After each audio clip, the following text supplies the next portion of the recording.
संसद का सत्र शुरू हो चुका है। पूरे देश भर के लोकसभा सांसद और राज्यसभा सांसद इस समय दिल्ली आए हुए हैं। मैं भारत के सभी पत्रकारों से और न्यूज एंकर से निवेदन करता हूं, आप एक बार सांसदों का इंटरव्यू करके पूछिए कि भारत में जस्टिस विद इन ईयर कब लागू होगा। मैं आप पूरे देश की जनता से निवेदन करता हूं, अपने सांसद को फोन के जरिए संपर्क करिए, ईमेल के जरिए संपर्क करिए, ट्विटर पे टैग करके संपर्क करिए, व्हाट्सएप के जरिए संपर्क करिए और पूछिए कि भारत में जस्टिस विद इन ईयर कब लागू होगा। जस्टिस विद इन ईयर का मतलब 1 घंटे के अंदर एफआईआर, 1 महीने के अंदर जांच और 1 साल के अंदर मुकदमों का फैसला। जस्टिस विद इन ईयर लागू हो जाएगा भारत में तो घूसखोरी खत्म हो जाएगी, जमाखोरी खत्म हो जाएगी, मिलावटखोरी खत्म हो जाएगी, कालाबाजारी खत्म हो जाएगी, कमीशन खोरी खत्म हो जाएगी, दलाली खत्म हो जाएगी। ये जो बीमारियां इसलिए चल रही हैं क्योंकि एक तो कानून घटिया है, कठोर दंड नहीं है, दूसरा मुकदमा 50 साल चलता रहता है। जस्टिस विद इन ईयर लागू होगा, माओवाद भी कम होगा, नक्सलवाद भी कम होगा, कट्टरवाद भी कम होगा, जिहाद भी कम होगा, मजहबी उन्माद भी कम होगा। ये बीमारियां इसलिए चलती हैं कि 10 साल मुकदमा डिस्ट्रिक्ट कोर्ट में चलता है, 10 साल हाई कोर्ट में चलता है, 10 साल सुप्रीम कोर्ट में चलता है, 30 साल तक मुकदमा चलता रहता है। इसी में आधे गवाह अपनी बयान से मुकर जाते हैं, कई सारे गवाह खत्म हो जाते हैं, कई सारे गवाह कोर्ट में जाने के लिए तैयार नहीं होते, बहुत सारा हो जाता है। जस्टिस विद इन ईयर लागू हो जाएगा, मैं गारंटी के साथ कहता हूं घुसपैठ बहुत कम हो जाएगी, धर्मांतरण बहुत कम हो जाएगा, नशा तस्करी बहुत कम हो जाएगी, मानव तस्करी बहुत कम हो जाएगी, सोना तस्करी बहुत कम हो जाएगी। कठोर कानून होगा और 1 साल के अंदर न्याय होगा तो जो सड़क के किनारे अवैध निर्माण बढ़ते चले जा रहे हैं इस पे लगाम लगेगी। कठोर कानून होगा, साल भर के अंदर मुकदमों का फैसला होगा तो नकल माफियाओं की कमर टूट जाएगी जो हर बार पेपर आउट करते रहते हैं। आपने देखा जब भी कोई एग्जाम होगा उसका पेपर आउट हो जाता है, पर्चा आउट हो जाता है। क्यों? क्योंकि सजा ही नहीं मिलती।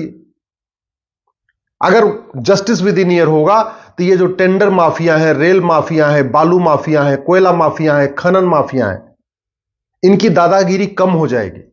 इसलिए मैं आपसे निवेदन करता हूं कि प्लीज दल गुलामी छोड़िए, पार्टियों की जय जयकार छोड़िए, नेताओं की जय जयकार छोड़िए, कठोर कानून की मांग करिए और जस्टिस विद इन ईयर लागू करने की मांग करिए। और जस्टिस विद इन ईयर लागू करना कोई रॉकेट साइंस नहीं है। यह कोई मंगल पे जाना या चंद्रमा पे जाना या सूर्य पे जाने की बात नहीं है।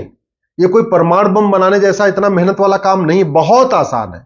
1860 का इंडियन पिनल कोड को खत्म करना है, उसकी जगह अमेरिका के फेडरल पिनल कोड जैसा एक कानून बनाना है, one nation one penal code.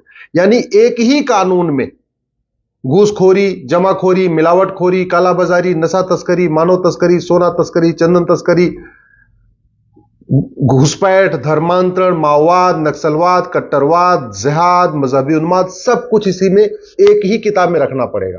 अभी हमारे यहां 50 घटिया कानूनों का मकड़ जाल चल रहा है। अभी भ्रष्टाचार अपराध नियंत्रण के लिए 50 से ज्यादा घटिया कानून चल रहे हैं।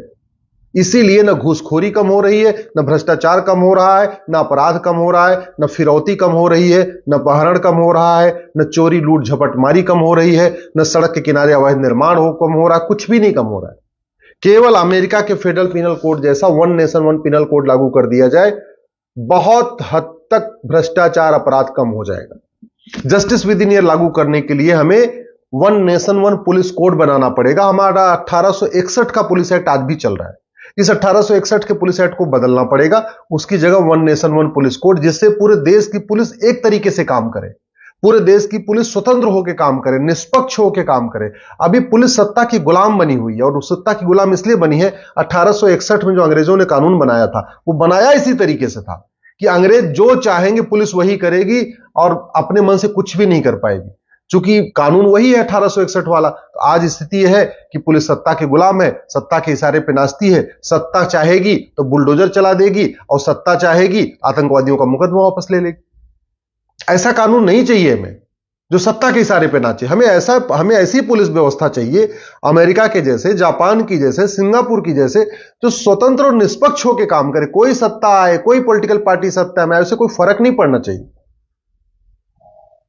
जस्टिस विद इन ये लागू करने के लिए हमें 1872 का एविडेंस एक्ट बदलना पड़ेगा, नार्को पॉलीग्राफ ब्रेन मैपिंग कानून बनाना पड़ेगा, हर जिले में narco test, polygraph test, brain mapping test करने के लिए एक लैब बनाना पड़ेगा। और ये कोई रॉकेट साइंस नहीं है, एक लैब बनाने में 1 करोड़ रुपए का खर्चा आएगा। भारत में कुल 750 जिले हैं, यानी 750 करोड़ रुपए में पूरे देश में narco polygraph brain mapping lab हो जाएगी। हर जिले में, जितने भी भारत में जिले हैं, प्रत्येक जिले में 750 करोड़ रुपए में एक एक लैब तैयार हो जाएगी। फायदा यह होगा कि लोग झूठी गवाही देना बंद कर देंगे, झूठी शिकायतें लिखवाना बंद कर देंगे, झूठे मुकदमे दर्ज कराना छोड़